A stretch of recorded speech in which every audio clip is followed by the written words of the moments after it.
Good morning students. आज हम पढ़ेंगे अंतर्राष्ट्रीय अर्थशास्त्र में एडम स्मिथ का निरपेक्ष लागत लाभ सिद्धांत। अर्थशास्त्र के जनक एडम स्मिथ ने अंतर्राष्ट्रीय व्यापार का प्रतिष्ठित सिद्धांत को 1776 में लिखी अपनी पुस्तक an inquiry into the nature and causes of wealth of nation में प्रस्तुत किया था। एडम स्मिथ पूंजीवादी अर्थव्यवस्था के समर्थक थे, जिसमें स्वतंत्र व्यापार पर बल दिया जाता है। स्वतंत्र व्यापार के अंतर्गत वस्तुओं के व्यापार में किसी प्रकार का अवरोध या प्रतिबंध नहीं होता है। एडम स्मिथ के अनुसार दो देशों के बीच अंतर्राष्ट्रीय व्यापार का कारण उत्पादन की निरपेक्ष लागतों में अंतर है। इनके अनुसार देश में उपलब्ध प्राकृतिक साधन तथा कृत्रिम साधनों की दक्षता में परिवर्तन से दो देशों की उत्पादन लागतों में अंतर पाया जाता है।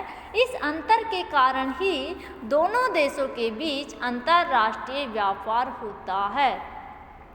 एडम स्मिथ के इस सिद्धांत को दो देश दो वस्तु अर्थव्यवस्था वाले देश, जिनमें श्रम की समरूप इकाइयाँ पाई जाती है और उत्पादन स्थिर लागत नियम के अनुसार होता है, अर्थात इसके अंतर्गत हम दो देश लेते हैं जो कि दो दो वस्तुओं का वो निर्माण करते हैं और श्रम की समरूप इकाइयाँ पाई जाती है, अर्थात सभी इकाइयाँ एक जैसी होती है।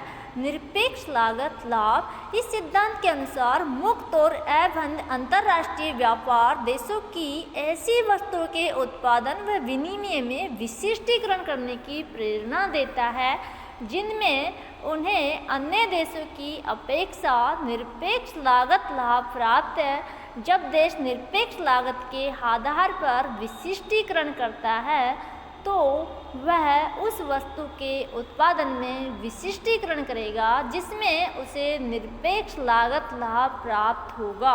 इससे प्रत्येक देश की आय में भी वृद्धि होगी तथा संसाधनों का उपयोग व आवंटन भी उचित होगा।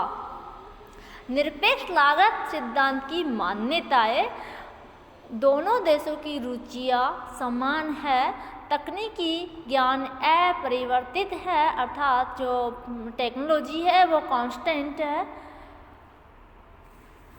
उत्पादन के साधन प्रत्येक देश के भीतर तो पूर्णतया गतिशील है, परंतु दोनों देशों के मध्य पूर्णतया गतिहीन है।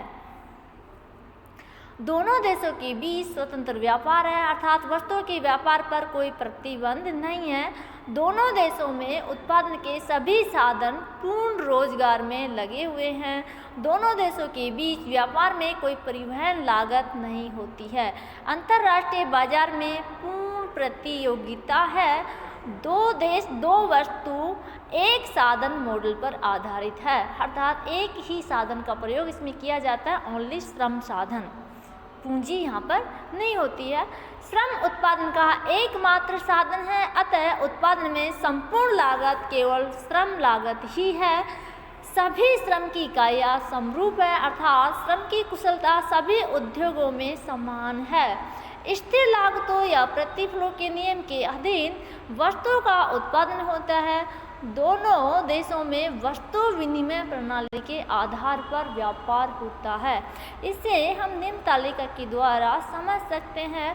यहाँ पर दो वस्तुएं ली गई है, एक्स वस्तु एंड वाई वस्तु, और दो देश लिए गए हैं, ए देश एवं बी देश। ए देश के द्वारा एक्स वस्तु की 10 इकाइयाँ एवं वाई वस्तु की 5 इकाइयाँ उत्पादित की जाती है एवं बी देश के द्वारा एक्स वस्तु की 5 इकाइयाँ एवं वाई वस्तु की 10 इकाइयाँ प्रोड्यूस की जा रही है। तालिका में प्रति श्रमिक उत्पादन दर्शाया गया है। तालिका के अनुसार देश ए में प्रति श्रमिक एक्स वस्तु की 10 इकाइयाँ तथा वाई वस्तु की 5 इकाइयों का उत्पादन किया जाता है। इसी प्रकार देश बी में भी प्रति श्रमिक एक्स वस्तु की 5 इकाइयाँ और Y वस्तु की 10 इकाइयों का उत्पादन होता है। इससे स्पष्ट है कि देश A में X वस्तु की निरपेक्ष लागत Y वस्तु की तुलना में कम है, जबकि देश B में Y वस्तु की निरपेक्ष उत्पादन लागत X वस्तु की निरपेक्ष उत्पादन लागत की तुलना में कम है।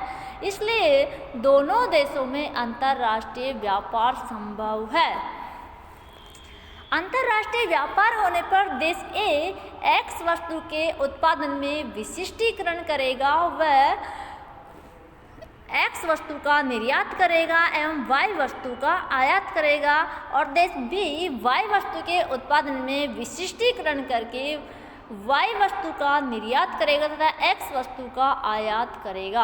अंतर्राष्ट्रीय व्यापार होने पर देश A अपने सभी श्रमिकों को X वस्तु के उत्पादन में लगाता है और देश B Y वस्तु के उत्पादन में लगाता है, जिनका उत्पादन निम्न तालिका में दर्शाया गया है।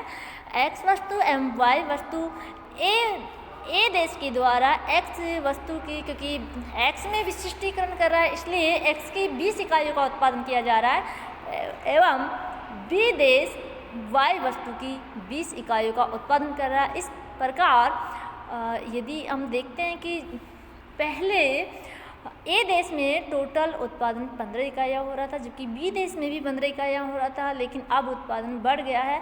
इससे स्पष्ट है कि अंतर्राष्ट्रीय व्यापार होने से दोनों वस्तु की 5-5 इकाइयों का अधिक उत्पादन होता है एवं कुल उत्पादन भी 40 इकाई हो जाता है, जबकि इससे पहले टोटल उत्पादन 30 इकाइयों के बराबर होता है। इसलिए अंतर्राष्ट्रीय व्यापार दोनों देशों के लिए लाभदायक है। आलोचना: ये सिद्धांत उस समय लागू नहीं होता है जब किसी देश को किसी भी वस्तु के उत्पादन में निरपेक्ष लाभ नहीं हो।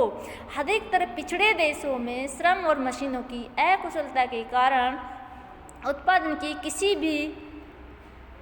किसी भी क्रिया में निरपेक्ष लाभ नहीं होता है। ये सिद्धांत उन तत्वों की खोज करने में असफल रहा है जो दो या दो से अधिक देशों के व्यापार को प्रभावित करते हैं।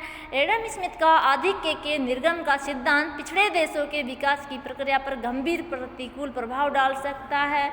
ये सिद्धांत कठोर मान्यताओं को लेकर चलता है जो वास्तव में पाई नहीं जाती है।